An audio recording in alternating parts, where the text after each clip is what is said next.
आज की खबर आपके पूरे पोर्टफोलियो को हिला सकती है। क्या आप तैयार हैं?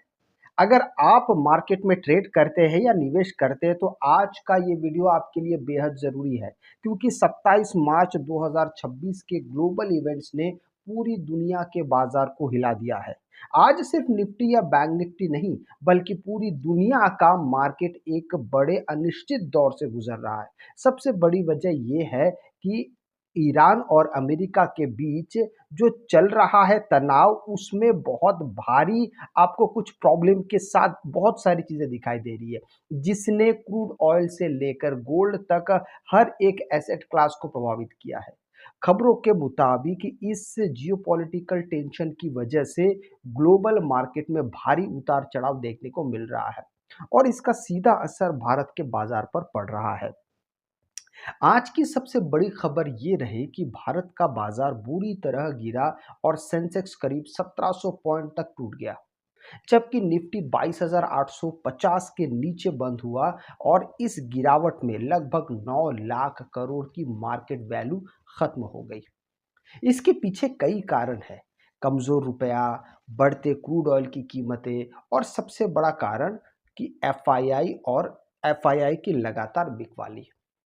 अब बात करते हैं कि ग्लोबल मार्केट की, जहां अमेरिका में डाउ जोन्स और नेस्डैक दोनों में कमजोरी देखने को मिली। इसका मुख्य कारण है कि बढ़ती बॉन्ड यील्ड ने और फेड की पॉलिसी में बदलाव। पहले जहां रेट कट की उम्मीद थी, अब वो खत्म हो चुकी है, जिससे इक्विटी मार्केट पर दबाव बढ़ रहा था। और इसके अलावा ईरान संकट के कारण निवेशकों का भरोसा भी कमजोर हुआ है और वो रिस्क लेने से बच रहे हैं। एशियन मार्केट की बात करें तो वहां बिल्कुल मिला जुला रुख देखने को मिला है। कुछ बाजारों में रिकवरी दिखी है, लेकिन ओवरऑल सेंटिमेंट अभी भी कमजोर बना हुआ है। निवेशक अभी भी वेट एंड वॉच मोड में है, क्योंकि जियोपॉलिटिकल टेंशन अभी खत्म नहीं हुआ है। ग्लोबल फंड फ्लो डेटा बताता है कि हाल ही में लगभग 37 बिलियन डॉलर का निवेश इक्विटी मार्केट में आया, लेकिन इसके बावजूद अनिश्चितता बनी हुई है। अब बात करते हैं एफआईआई और डीआईआई डेटा की, जो मार्केट का असली मूड बताता है। हाल के ट्रेड में एफआईआईस लगातार सेलिंग कर रहे हैं, जबकि डीआईस बाजार को संभालने की कोशिश कर रहा है।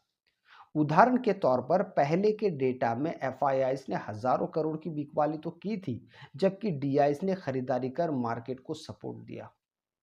आज भी यही ट्रेड जारी है, एफआईआई सेलर और डीआईएस खरीदार। इसका मतलब साफ है कि विदेशी निवेशक भारत से पैसा निकाल रहे हैं, जिससे मार्केट पर दबाव बना हुआ है। अब कमोडिटी की बात करते हैं। कमोडिटी मार्केट की बात करें तो ये सबसे ज्यादा हलचल देखने को मिल रही है। गोल्ड और सिल्वर में जबरदस्त तेजी है और गोल्ड भारत में 1.41 लाख प्रति 10 ग्राम तक पहुंच गया है और सिल्वर में भी भारी उछाल देखा गया है। इंटरनेशनल मार्केट में भी गोल्ड लगभग 4500 डॉलर प्रति औंस के आसपास ट्रेड कर रहा है, जो दर्शाता है कि निवेशक सेफ हेवन की तरफ भाग रहे हैं। क्रूड ऑयल की बात करें तो ये सबसे बड़ा गेम चेंजर बना हुआ है।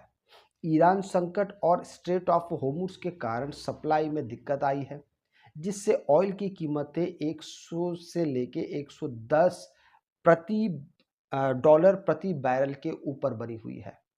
ये भारत जैसे देश के लिए बहुत बड़ा नेगेटिव फैक्टर है, क्योंकि इससे महंगाई बढ़ती है और मार्केट पर दबाव आता है। अब सबसे महत्वपूर्ण बात करते हैं, जो है रुपया। आज भारतीय रुपया डॉलर के मुताबिक कमजोर होकर 94 के आसपास पहुंच गया है, जो एक रिकॉर्ड लो है।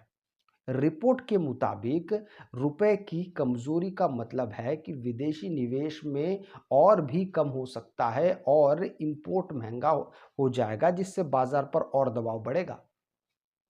तो कुल मिलाकर आज का मार्केट पूरी तरह से ग्लोबल फैक्टर से प्रभावित है। Iran war, crude oil, dollar strength और एफआईआईस की बिकवाली।